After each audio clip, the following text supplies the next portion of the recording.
हमने 15 दिन की ज़मानत की दरख्वास्त दी थी। अदालतें एक तरफ ये कहती है सुप्रीम कोर्ट, जो उमर की दरख्वास्त ज़मानत की रिजेक्ट हुई वो गलत था, बेल मिल सकती है अगर उनको बहुत वक्त हो गया तो उनको बेल मिल जानी चाहिए। लेकिन इंटरिम ज़मानत को भी देने से लोअर कोर्ट ने इनकार किया और हाई कोर्ट ने सिर्फ 3 दिन की ज़मानत। 30,000 पन्नों की चार्जशीट है, उसमें आप उमर के खिलाफ क्या चार्जेस है आप निकाल कर तलाश करके बता दीजिए। कॉन्स्टिट्यूशन की बात कर रहे हैं, भगत सिंह की बात कर रहे हैं, गांधी की बात कर रहे हैं, तो और कौन सी चीज़ में ऑब्जेक्शन मिले।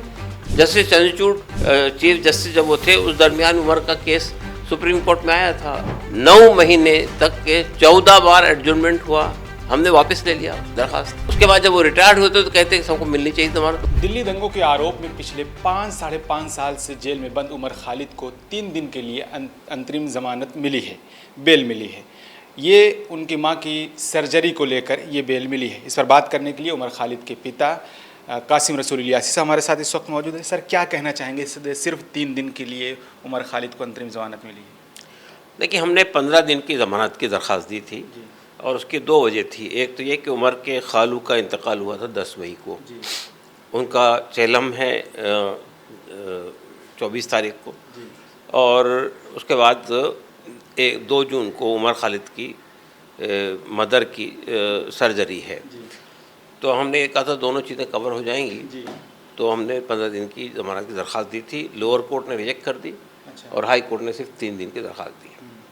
हमें ये समझ में नहीं आता है कि अदालतें एक तरफ ये कहती हैं सुप्रीम कोर्ट कि जो उमर की दरख्वास्त ज़मानत की रिजेक्ट हुई वो गलत था, और सुप्रीम कोर्ट का एक फ़ैसला ऑलरेडी मौजूद है नजीब के केस में, जिसमें ये कहा गया था कि यूएपीए के लोगों को भी बेल मिल सकती है अगर उनको बहुत वक्त हो गया जेल के अंदर और ट्रायल शुरू नहीं हुआ और गवाहों की फ़हरिस्त बहुत लंबी फ़हरिस्त है और जल्दी शुरू होने का इम्कान नहीं है, तो उनको बेल मिल जानी चाहिए।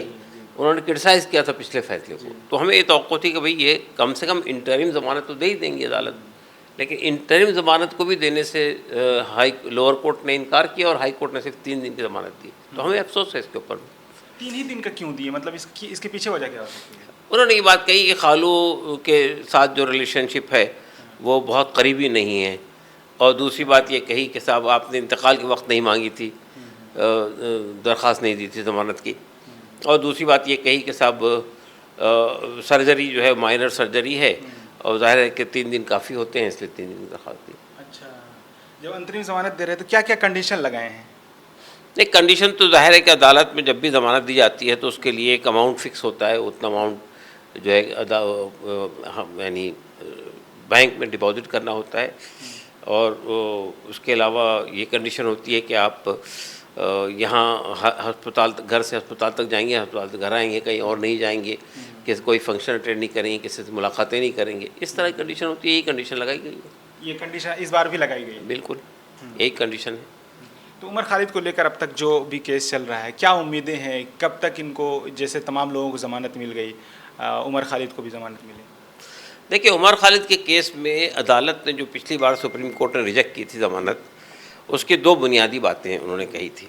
एक बात तो ये कही थी कि उमर खालिद और शर्जील इमाम वो दूसरों से अलग हैं और ये मास्टरमाइंड हैं, और दूसरी बात ये कि आइडियोलॉजिकल आर्किटेक्ट हैं ये जो कम्युनल राइट हुआ उसके, इस वजह से इनको ज़मानत नहीं मिल सकती, बाकी लोग फॉलोअर्स से उनको ज़मानत मिल जाएगी। तो ये आइडियोलॉजिकल आर्किटेक्ट वाला कंसेप्ट अदालत ने कहाँ से लाया है कुछ पता नहीं चला। कोई प्रूफ है अदालत के पास? अभी कोई प्रूफ है? नहीं, कोई प्रूफ नहीं है। तो कैसे करेंगे? बस अभी ऐसे ही चल रहा है। भाई देखिए, 30,000 पन्नों की चार्जशीट है, उसमें आप उमर के ख़िलाफ़ क्या चार्जेस है आप निकाल कर तलाश करके बता दीजिए। कुछ चार्जेस नहीं है। जिस ज़माने में दिल्ली में दंगे हुए थे उमर खालिद यहाँ मौजूद नहीं थे। उमर खालिद जो है वो CA NRC की मूवमेंट के अंदर दौरे कर रहे थे बाहर के, वो यहाँ मौजूद नहीं थे। जिस स्पीच को उनके ये कहा गया कि ये भड़काऊ भाषण था, उस स्पीच को हमने लोअर कोर्ट में भी और हाई कोर्ट में भी और सुप्रीम कोर्ट में भी डिस्प्ले करके सुना दिया उनको। इसमें बताइए कौन सी चीज़ ऑब्जेक्शनेबल है। कॉन्स्टिट्यूशन की बात कर रहे हैं, भगत सिंह की बात कर रहे हैं, गांधी की बात कर रहे हैं, तो और कौन सी चीज़ में ऑब्जेक्शनेबल है? कोई पॉइंट आउट नहीं किया। फिर ये कहा कि वो एक व्हाट्सएप ग्रुप के अंदर मौजूद थे, उस व्हाट्सएप ग्रुप में उमर का कोई चैट ही नहीं है, उमर का कोई मैसेज ही नहीं है, तो कहते हैं कि साइलेंट कंस्पिरेटर थे वो। तो मतलब ये कि ये जो कुछ भी हो रहा है अदालतों के अंदर, ये तो जाहिर है कि हुकूमत नहीं चाहती है बेल हुकूमतों मिले। का दबाव अदालतों पर भी है क्या? अंदाज़ा तो यही हो रहा है, इसके अलावा कोई बात हमें समझ में नहीं आती है, कोई माकूल वजह समझ में नहीं आती है। अदालतें किस बुनियाद के ऊपर में उमर की दरख्वास्त ज़मानत को रिजेक्ट कर रही हैं, कोई बात समझ में नहीं आती है। सुप्रीम कोर्ट का नजीब वाले केस में बहुत क्लियर वर्डिक्ट है, अगर लंबे वक्त तक जेल में हैं, बहुत लंबी चार्जशीट है, विटनेसेस बहुत ज़्यादा हैं, ट्रायल के शुरू होने का चांस नहीं है, ट्रायल के ख़त्म होने का चांस नहीं है, तो उनको बेल दे देनी चाहिए। तो ये तो यहाँ सब कंडीशन फुलफ़िल हो रही है, फिर बेल नहीं दी जा रही, ये बात समझ में नहीं आ रही कुछ। इसका मतलब तो यही है कि हुकूमत को दबाव काम कर रहा है, अदरवाइज़ और कौन सी चीज़ है बताइए, हमें तो नज़र नहीं आती कोई चीज़। जस्टिस चंद्रचूड़ जिनके चीफ जस्टिस जब वो थे, उस दरमियान उमर का केस सुप्रीम कोर्ट में आया था, 9 महीने तक के 14 बार एडजर्नमेंट हुआ, हमने वापस ले लिया दरख्वास्त। उसके बाद जब वो रिटायर्ड होते तो कहते कि सबको मिलनी चाहिए ज़मानत, उमर को मिलनी चाहिए ज़मानत।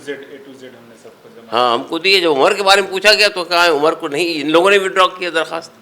अरे भाई, जब आप एक ही बेंच को बार बार रेफ़र कर रहे हैं और वो बेंच का हमेशा का ट्रैक रिकॉर्ड ये है कि वो बेल एप्लीकेशन रिजेक्ट करती है, तो वहाँ जाके फ़ायदा क्या था। जी, जब से चीफ जस्टिस सूर्यकांत जी बने हैं तब से कोई आपने अर्जी लगाई? ये जस्टिस सूर्यकांत की अदालत में क्या, जब चीफ जस्टिस थे जब भी तो ये फैसला हुआ उमर खालिद के खिलाफ में, जो अरुण कुमार ने और उन लोगों ने जो फैसला दिया है, वो जस्टिस सूर्यकांत चीफ जस्टिस जब थे उसी वक्त फैसला हुआ, जिसमें वो ये कह दिया कि आइडियोलॉजिकल आर्किटेक्ट है, इनको ज़मानत दी जा सकती। तो ये आइडियोलॉजिकल आर्किटेक्ट का एक नया जो है वो कंसेप्ट गढ़ दिया गया है। तो ये हालांकि ना चार्जशीट में है ना एफआईआर में इस तरह का डिमार्केशन है कि ये लोग बड़े मुजरिम हैं, ये लोग छोटे मुजरिम हैं, इस तरह कोई डिमार्केशन नहीं है। तभी जब उमर खालिद भाई आएंगे तो सिर्फ फैमिली वालों से मुलाकात कर सकते हैं बस, उसके अलावा किसी से नहीं। मुलाकात घर पे कोई मिलने आए तो मुलाकात तो हो सकती है, लेकिन वो जाहिर है कि वो उनका मोमेंट को रेस्ट्रिक्ट कर दिया गया है। हर बार ऐसे किया जाता है जब उनको बेल मिलती है? बिल्कुल, हमें हर बार ये होता है कि आप कोई फंक्शन अटेंड नहीं, शादी में आए, शादी अटेंड करेंगे, घर में रहेंगे। ये कंडीशनल बेल मिलती है, बहुत सारी कंडीशन लगाई जाती है। बहुत शुक्रिया बात करने के लिए हमसे। शुक्रिया। तो ये उमर खालिद के पिताजी हैं कासिम रसूल इलियासी साहब, जिनका साफ तौर पर कहना है कि कंडीशन बेल जो मिली है 3 दिन के लिए, उसमें बहुत सारी कंडीशन लगा कर वो बेल दी गई है। कैमरामैन बलोन के साथ मैं नदीम, मुंसिफ टीवी इंडिया के लिए।